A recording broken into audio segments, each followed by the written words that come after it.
Okay, student, the second part of the chapter 3, glimpse of the past. In the first chapter or the first part, we had 5 to 6 slides in which different topics have been discussed. So let us see in the second part how we are concluding the lesson. So heading is clear. It is part 2. The part 1 is already over. Keep that in mind. Dissatisfaction is a heading I had given. Let me read for you. In 1835, Lord Macaulay suggested that the medium of education in India should be English. The aim was to produce an army of clerks to assist the British. It happened, but it also produced a new generation of intellectuals. Now you see, some dissatisfaction I have given the heading, but still the things are good. Lord Macaulay was the Governor General of that time. What he did? He gave an order that now in India, the medium of education will not be Hindi or any other regional language. Instead, it will be English. What was the aim? Aim that many people who can talk and write and read English, if they are produced here, it is easy for the English people to do the administration. Because they are ruling here. They need a lot of clerical work. Who will do that? If you are to appoint a British person, it is very costly. You have to pay big salaries. Whereas if it is an Indian, it becomes very cheap. But Indian doesn't know English. So what is the best thing? Teach them English. Start English in the school. That's the idea. That is why it is written, the aim was to produce an army of clerks. Army of clerk is a collective name or collective noun. Army of clerk means a huge number of clerks to assist the British people. It happened. Order came, it started teaching. But it also produced a new generation of intellectuals. But there was a side effect. Even though it produced so many English-speaking Indians who can work for the English people, due to the English language and the new books and new theories what they learned, somehow the Indians became very intellectual. They were not getting that much good school books and other knowledge from outside. Now all the knowledge from Western countries, research, informations, knowledge, everything started coming to them, and Indians became very intellectual due to English teaching. Some decided to convey the grievance of the people to the British Parliament. As they know the English now, some of the intellectual people in India, they decided we will write a letter to British government because they know how to write in English now.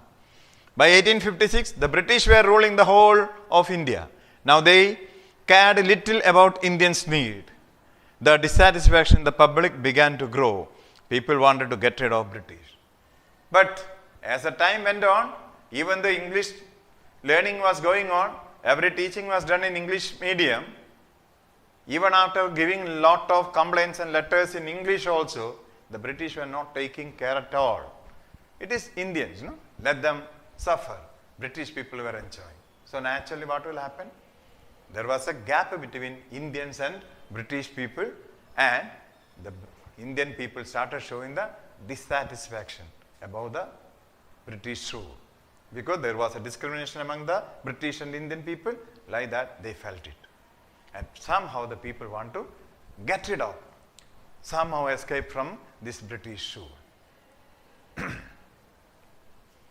Now, the sparks. The sparks started in 1855 to 57, 2 years' time. What do you mean by spark? The starting. Somewhere the spark, the fire starts with a spark. In a gas stove, when I am pressing the lighter, what exactly happens? The gas comes up, in that one spark is given. But from the spark, the fire comes out. Same way, for any revolution or for any agitation, what is necessary is a starting. It started in 1855 to 57 due to many reasons. Let me read for you. Under the new rules, Sandals, one kind of people or one caste of people in Bengal. Sandals had become desperate. In 1855, they rose in rebellion. Rebellion means resistance or revolt. They rose against the British rule. They started talking. They started protesting and killed the Europeans and the servants alike. Then just protesting is not enough. They started killing the European people, British people. Not only officers, even common European people also they started killing who were working and living in India. The discontent was brewing in the East India Company's army too.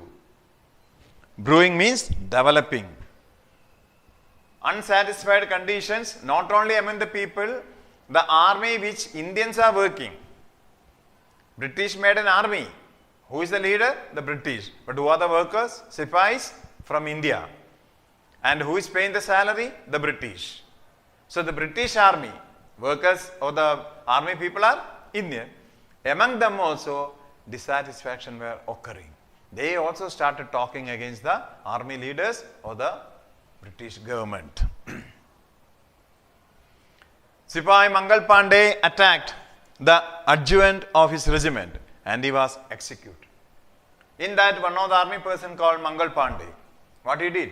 He attacked along with his friends the next army camp in which only British people were there. He was caught by the British army and hanged. Chapatis were, now there is a secret way of spreading the news. People were afraid the British people are suppressing everybody using the police and army. So how to spread the news? To become together, to know what is happening and what we should do. The best idea they did. Chapatis were sent from village to village. The food is not there.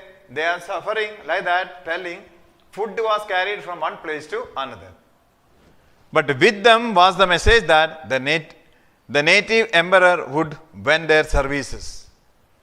But with that they sent a message also that the emperor required a lot of service from us. If we don't give the service, they will suffer. Indians are doing all the work. They are only leading us. They are very less in number. So what is the message went to the Indian people through by the people who is protesting against the British rulers? That chapatis are given, along with that they will tell, see, we came here to give the chapatis, also to tell, without us the British cannot rule here. Don't give your service. Do not cooperate with them. This was the message gone. Similarly, a lotus flower was circulated among Indian soldiers to show the identity, to show the unity that I am also against British people. What was the symbol? You hold the lotus for some time and pass it out to next. So when others will watch, they will understand, oh, this fellow also is against British people. This fellow also is against British people. And those who are not holding the lotus, they are supporting British people. Very easy to understand. See the idea how they communicated without opening the mouth. Now coming to the next topic, the revolt. From there, communication was going on.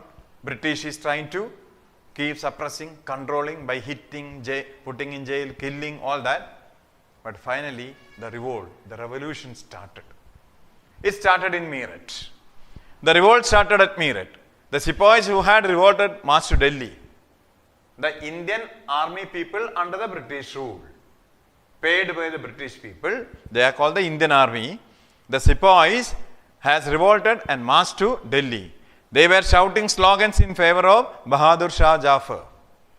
Bahadur Shah Jafar was controlling the Delhi area from Indian side, but he was not having any right to do taxation or anything. Everything was controlled by British people.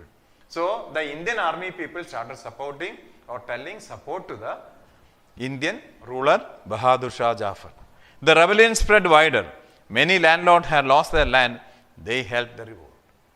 It is not only common people, not only the army people, but also landlord also joined with them, because many landlords have lost their land which is captured by the British people. So first they were supporting the British because their land was protected by them. Now what has happened? Even their land is taken away by the British people. So they also lost their livelihood. So what to do? Go with the army, protest against the British. The fight for the freedom, 1857. Many rulers like Hasrat Mahal of Lucknow were bitter. Asimullah Khan told to make Nana Sahib the leader of that war of independence. All over India, the people fought, pitched battles against the British. 8-year-old Kunwar Singh of Bihar received a bullet in his wrist, he just cut it off. These are some examples I am giving, what is given in a book. And this one, if you know the real story, is something else. He's a leader or is a hero in Bihar even now. Even though he's dead, he is still remembered. You know what he did?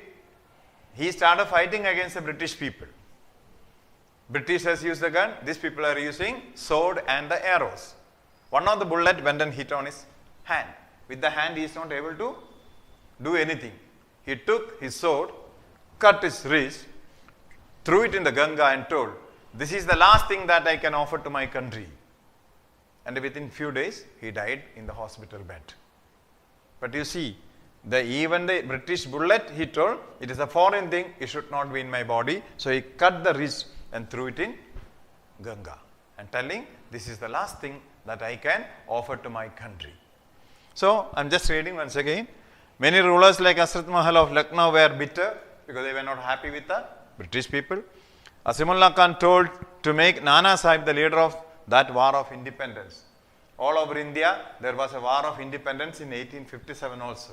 It didn't become a success, but there was an independent war in 1857 also.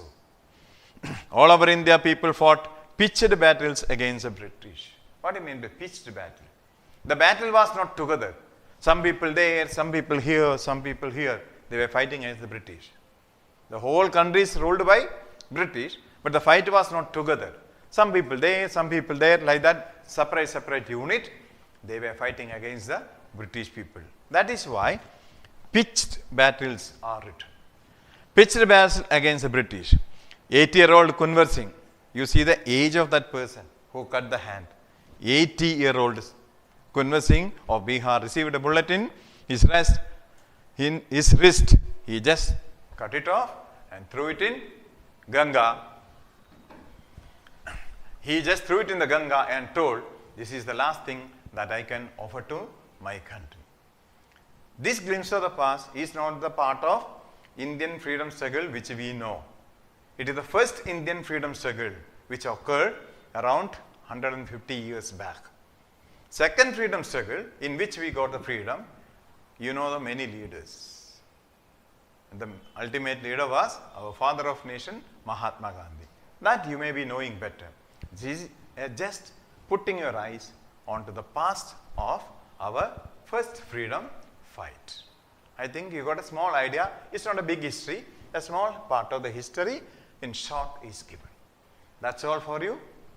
Bye-bye.